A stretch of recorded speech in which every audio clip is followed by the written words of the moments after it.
Information technology university से मैं दावत देता हूँ नवीद अहमद को, जिनकी उर्दू मज़ाहिया तकरीर का मौजू है सुना है उसका मनी लॉन्ड्रिंग का धंधा है। ख़वातीनो हज़रात, सबसे पहले तो मैं सलाम पेश करना चाहूँगा GCU डिबेटिंग सोसाइटी को, क्योंकि इन्होंने पाकिस्तान डिबेटिंग सर्किट को हमेशा बेहतरीन स्पीकर्स दिए हैं। ऐसे स्पीकर्स जो अपनी आवाज़ से बुखारी ऑडिटोरियम पर सहर तारी करते रहे।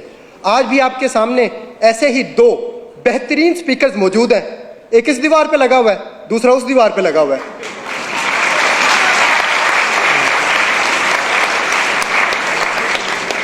सदर आला वकार, पाकिस्तान में तो हर सियासतदान का मनी लॉन्ड्रिंग का धंधा है, इसलिए मेरी ख्वाहिश थी कि मैं सियासतदान बनूं ताकि इस मनी लॉन्ड्रिंग को ख़त्म कर सकूं।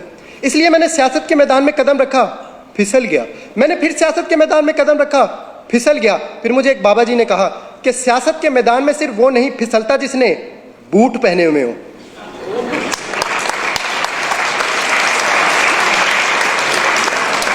मैंने कहा बाबा जी मेरे पास तो बूट नहीं है, मैं क्या करूं?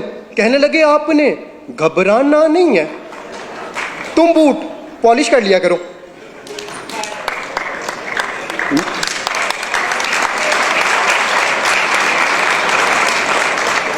मैंने कहा बाबा जी उससे क्या होगा? कहने लगे बेटा उससे मुल्क में तब्दीली आ जाएगी।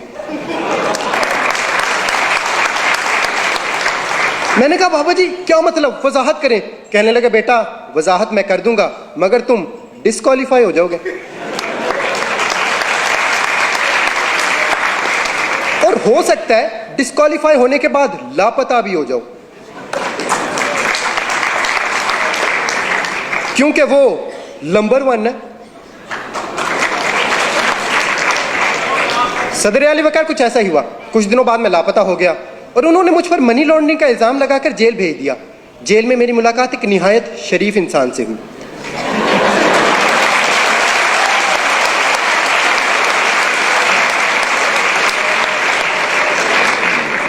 वो बहुत दरवेश इंसान थे। खाना खाते वक्त एक निवाला खाते, एक दीवार को लगाते, फिर एक निवाला खाते, एक दीवार को लगाते। मैंने उनसे पूछा ये आप क्या कर रहे हैं? कहने लगे खाता हूं, लगाता भी तो हूं।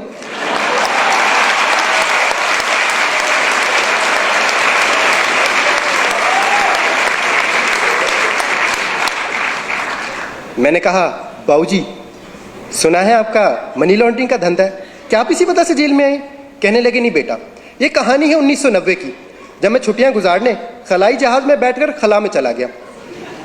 वहां पर मुझे एक खूबसूरत एलियन लड़की नजर आई। मुझे उससे मोहब्बत हो गई। उसकी खास बात यह थी कि वो हील की बजाय बूट पहना करती और मैं पॉलिश किया करता। उसके पास गैबी ताकतें थी, वो बंदे गायब कर देती थी। वो बंदे ऐसे गायब करती थी जैसे GCU वालों ने कफील राना को गायब किया।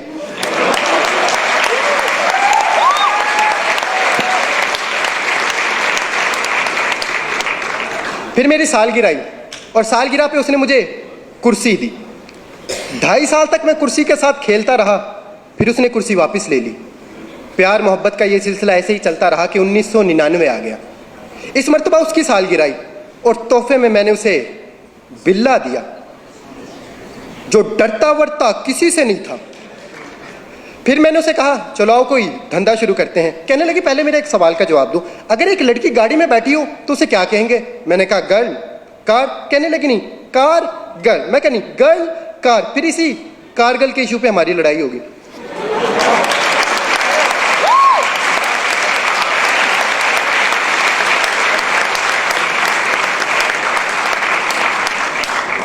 लड़ाई इतनी शदीद हुई कि उसने मुझे घर से बाहर निकाल दिया। उस दिन मैंने ये पहली मर्तबा सोचा था कि मुझे क्यों निकाला।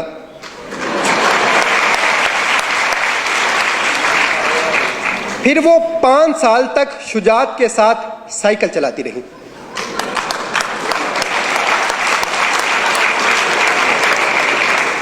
और रहमान का फजल तो उसके साथ था ही। और दूसरी तरफ मुझे एक अरबी शेख मिल गया जो मुझे अपने साथ अल्लाह की सरजमीन पर ले गया।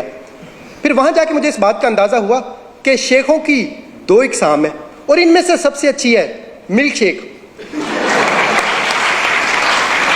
फिर वहां पर मैंने खजूर की रेडी लगाई जिस पर सुबह में शाम को मेरा बेटा बैठा करता और खजूर के कारोबार में हमें दिन दुगनी और रात चुगनी चुगनी चुगनी तरक्की हुई।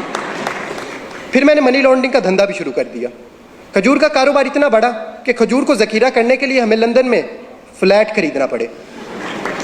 कतर का शहजादा तो खत लिखकर खजूर मंगाया करता। माइक्रोसॉफ्ट ने भी हमसे कई मुआहदे किए कैलिबरी में।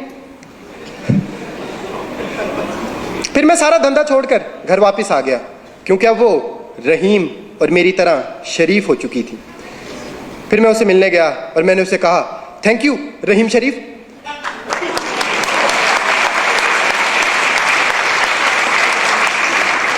फिर एक दिन हम दोनों वोट डालने पोलिंग स्टेशन गए। वो अपना वोट डाल रही थी कि वोट जमीन पर गिर गया। यह देखकर मुझे बहुत बुरा लगा और मैंने उसे कहा, वोट को इज्जत दो।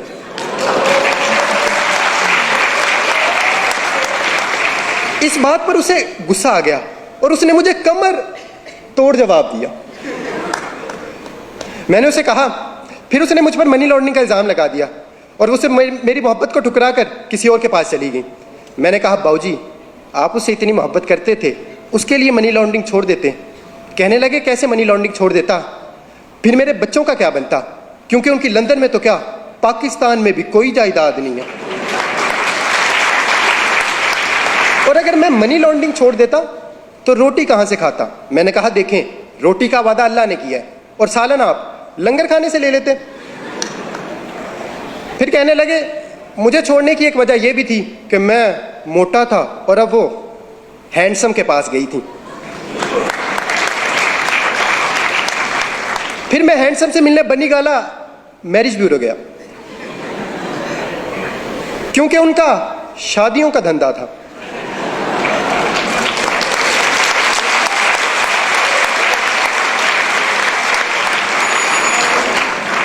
मैंने उनसे पूछा कि एलियन लड़की को आपसे मोहब्बत कैसे हुई। कहने लगे, ये मई के महीने की बात है जब मैं तकरीर करते हुए स्टेज से गिरा। जब एलियन लड़की को यह मालूम हुआ कि मैं गिरा हुआ हूं तो फिर उसने मुझे कुर्सी दी, टायरों वाली, जो रिमोट से चलती थी। मगर पता नहीं क्यों रिमोट नहीं दिया।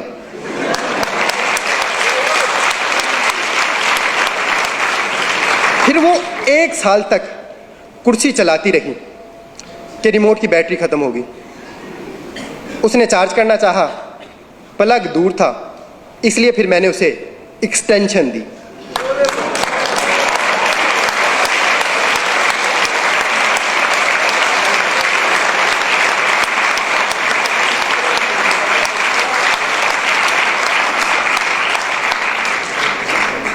तीन प्लगों वाली।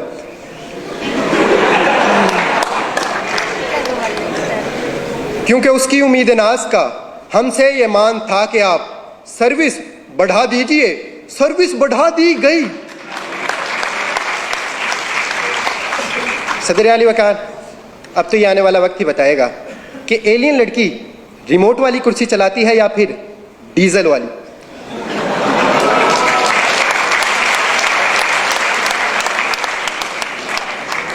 मगर मैं इस तमाम कहानी के बाद अब सियासतदान नहीं बनना चाहता, क्योंकि हमारे हुक्मरानी सियासतदानों की नहीं बल्कि एलियन लड़की की है।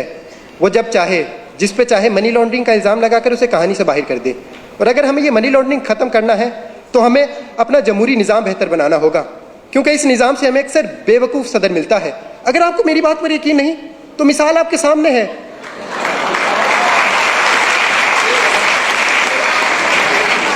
अमरीकी सदर की। शुक्रिया। इस साल बेहतरीन उर्दू मुक़र्रिर का एज़ाज़ हासिल किया IT यूनिवर्सिटी लाहौर से नवीद अहमद ने।